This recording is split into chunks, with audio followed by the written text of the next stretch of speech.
नमस्कार, आप पढ़ रहे हैं स्मॉल सैंपलिंग चैप्टर। इस वीडियो के माध्यम से आपको बताने जा रहे हैं क्वेश्चन नंबर 2। क्वेश्चन कहता है हिंदी में, एक समग्र से, समग्र का मतलब समझते हैं, जितने डाटा दिए हो, जितने आंकड़े दिए हों, उनमें से सैंपल के रूप में कितना निकाल लेते हैं? सैंपल के रूप में 10 निकाल लेते हैं।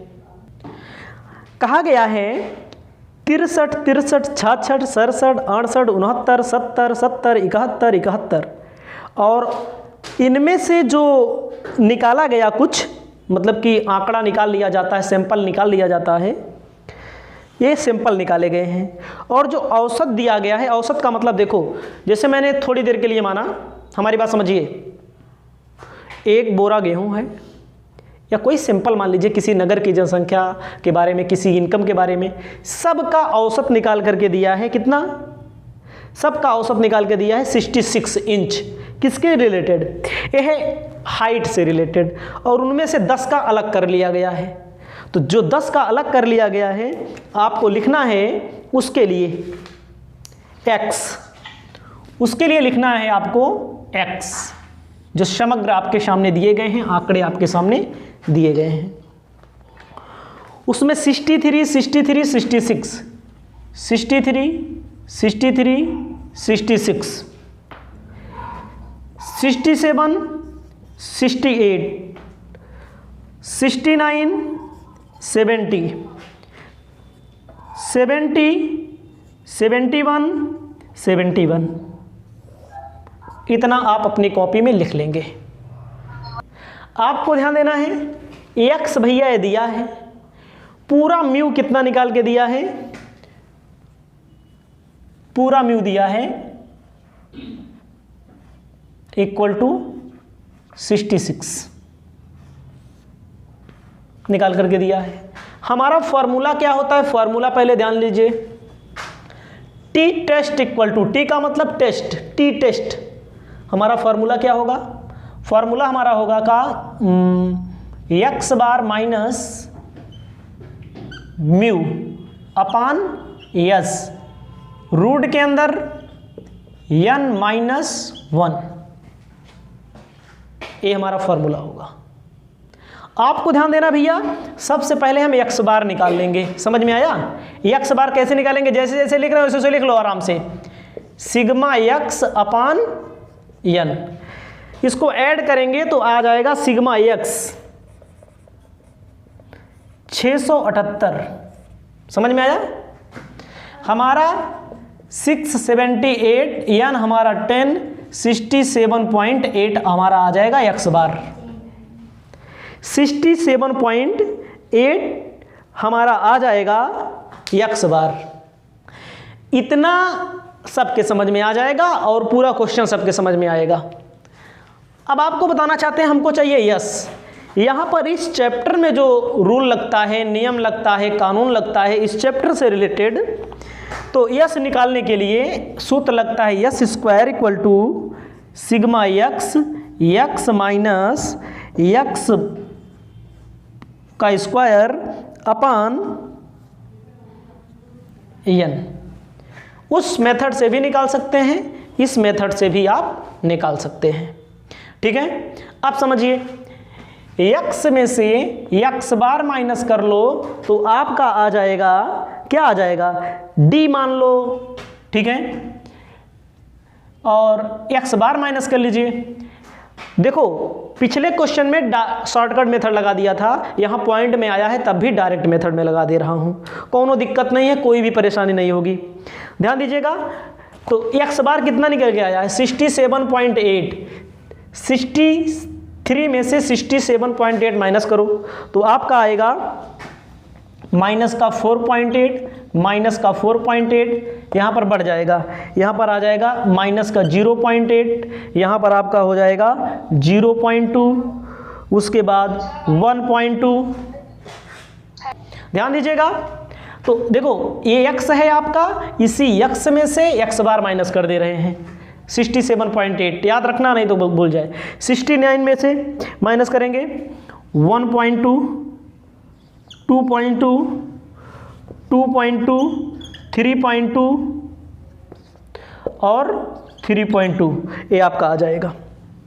अब इसी का स्क्वायर कर देंगे, x माइनस एक्स का बार का स्क्वायर कर दिया जाएगा। जब आप इसका स्क्वायर कर देंगे तो आपका आ जाएगा, कैलकुलेटर यूज कर लीजिए, 4.8 का स्क्वायर कर दीजिए, प्लस का हो जाएगा 23.04, प्लस का 23.04, 0.64, उसके बाद आ जाएगा 0.04, ठीक है। उसके बाद आ जाएगा 1.44, 1.44, इसका आ जाएगा 4.84, 4.84, उसके बाद आ जाएगा 10.24, 10.24। इसको ऐड कर लेंगे, इसको ऐड कर लेंगे तो आपका आ जाएगा सिग्मा, जो आना चाहिए, सिग्मा नहीं लगाना आपको, 81.60। समझ लीजिएगा, कुछ ज़्यादा किया नहीं गया है, नहीं तो आप कहेंगे कि समझ में नहीं है। ध्यान दीजिएगा, सबसे पहले x दिया है आपका, ऐड कर लिया, n से डिवाइड कर दिया, x बार आ गया, जो x बार आ गया वही माइनस कर लिया गया। भैया इसको माइनस करने के बाद ऐड कर लिया गया, ऐड मैंने कर लिया, 81.6 आ गया। तो याद रखिए 81.6, n हमारा 10, तो कितना आ जाएगा 81.6, n हमारा 10, तो 8.16, 16, एक किलो स्क्वायर। ध्यान दीजिएगा, 8 नहीं स्क्वायर हुआ है, ठीक है, 8.16, 8.16। तो आपको ध्यान देना है, रूट निकालना पड़ेगा, आपको ध्यान देना है, इसका स्क्वायर ऑटोमेटिक हुआ है, आप इसका रूट निकाल लीजिए। जब आप रूट निकालेंगे तो आपका यस आएगा 2.856, इस 6 के स्थान पे इस 5 को आप 6 में तब्दील कर दीजिए, हो गया उत्तर, आंसर आ गया। क्या आ गया? यस आ गया। चाहे तो आप उस तरह निकाल लीजिए, मतलब इसके पहले जो एचडी मैंने बताया पहले क्वेश्चन में ना, कौन वाला नियम लगाओगे, रूट के अंदर जो पिछले नियम लगाया है, चाहो तो आप इस तरह निकाल लो। इतना करने के बाद रूट आपको निकालना पड़ेगा, इसको याद रखना पड़ेगा, ठीक है। अब आपको टी वाला सूत्र लगाते हैं, आपको आगे ध्यान देना टी वाले फॉर्मूले पर। एक्स बार आपका कितना आया था, देखो एक्स बार 67.8, म्यू आपका दिया है 66, डिवाइड बाई यस आपका कितना आया 2.86 आपका एट आया।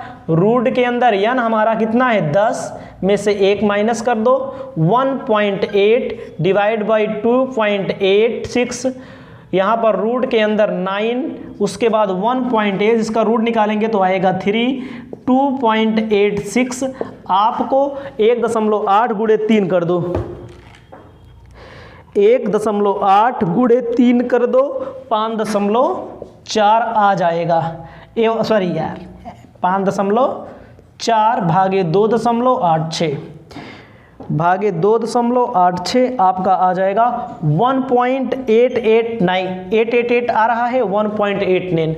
इतना सब स्टूडेंट कर लेंगे, बाकी टेबल देखना है। अब ध्यान दीजिएगा, जब हम लोग टी परीक्षण पढ़ते हैं, क्या पढ़ते हैं, टी परीक्षण, ये है हमारा टी टेस्ट। टी टेस्ट पे 5% पे देखा जाता है। अपने दिमाग में अपनी कॉपी में कहीं लिख लीजिएगा, कै परसेंट में, 5% का मतलब होता है 0.05%, ठीक है। जैसे मैंने पीछे भी बताया आपको, किस पर देखा जाएगा, जैसे यहाँ 10 संख्या है तो 1 माइनस करने के बाद 9 पे देखा जाता है, समझना। तो आपके सामने जो टेबल मिलेगी, टेबल में देखिए कम, उसके बाद दिया गया डीएफ दिया गया ना, डीएफ में देखो ना, पिछले क्वेश्चन में 9 - 1 यहाँ 8 था, रूट के अंदर 8 था, तो आपको यहाँ पर क्या करना है, रूट के अंदर 9 पे देखना है, पिछले में 8 में देखेंगे, हमको 9 में देखना है। और कहाँ देखना है, 5%, 0.05 जहाँ पर होगा वही देखना है। देखो पहले में 1 है, दूसरे में 0.50 है, 0.40 है, 0.30, 0.20, 0.10, 0.50, 9 के सामने ऐसे ऐसे देखेंगे, 9 ऐसे देखेंगे, 9 के सामने और 0.05 के नीचे। भैया 9 के सामने 0.05 के नीचे 2.262, ध्यान दीजिएगा, आपका आ जाएगा 2.262। देख लेंगे आप, और फिर से समझ लो। देखो भैया, ये सब चीज़ें स्टूडेंट को समझनी चाहिए। डीएफ ऐसे दिया है, जो मैं आपको टेबल दे रहा हूँ, इसी में 1 2 3 4 9वें नंबर पे आना है। 9 कहाँ से आया? 10 ठू दिया है, तो 1 माइनस करने के बाद हमारा 9 आ रहा है। 9 के सामने और 0.05 के नीचे 5%। टी टेस्ट में 5% देखा जाता है। 5% का मतलब होता है 0.05। ठीक है, इसको समझिएगा आप लोग, नहीं तो कहोगे नहीं समझ में आया। तो यही भैया आ रहा है 2.262। अब आते हैं थोड़ा थ्योरी पे। थ्योरी जहां हम बताए हैं, थ्योरी आते हैं। थ्योरी में मैंने आपको बताया है, अच्छे से पढ़ करके आपको अच्छे से हम यहाँ बताएंगे। इंटरप्रिटेशन बोला जाता है, निर्वचन बोला जाता है। तो इसमें कहा गया है, थ्योरी देखेंगे, निकाले गए मूल्य टी की तुलना टी के सारणी मूल्य से की जाती है। भैया ये हम लोग टी वाला निकाले हैं। कहाँ निकाले हैं? ए निकाले हैं 1.89। ए के तुलना यह सारणी वाला, ये क्या बोलते हैं? सारणी वाला किया जाता है, टेबल से किया जाता है ना। अब आगे कहता है, टी का मूल्य उसके सारणी से मूल्य से अधिक है तो अंतर सार्थक होगा। सारणी के मूल्य से अधिक है तो सार्थक होगा। और में क्या है? कम है ना। कम है तो क्या होगा? सार्थक नहीं होगा। ठीक है, ध्यान दीजिएगा, टी का मूल्य सारणी के मूल्य से अधिक है तो सार्थक होगा। पहली बात अधिक है, ये नहीं है, यहीं लिखना आपको, सार्थक नहीं है। समझ में आया? सार्थक नहीं है तो लिखा जाएगा, अर्थात समग्र का माध्य 66 हो सकता है। जो माध्य था, समग्र का माध्य लिख लेना, समग्र का माध्य 66 हो सकता है। पिछले क्वेश्चन में सार्थक था, अगर नहीं है भैया, आ गया सार्थक नहीं है तो हो सकता है यही होगा। अगर पिछले वाले क्वेश्चन में सार्थक नहीं है आया था, ठीक है, ये में सार्थक है नहीं है, पिछले वाले में सार्थक था। सार्थक रहेगा अगर तो इससे अलग आ सकता है, सार्थक नहीं रहेगा तो यही आएगा। समग्र का माध्य मतलब पूरे का माध्य। लिख लीजिए, अगली वीडियो में अगला क्वेश्चन बताएंगे।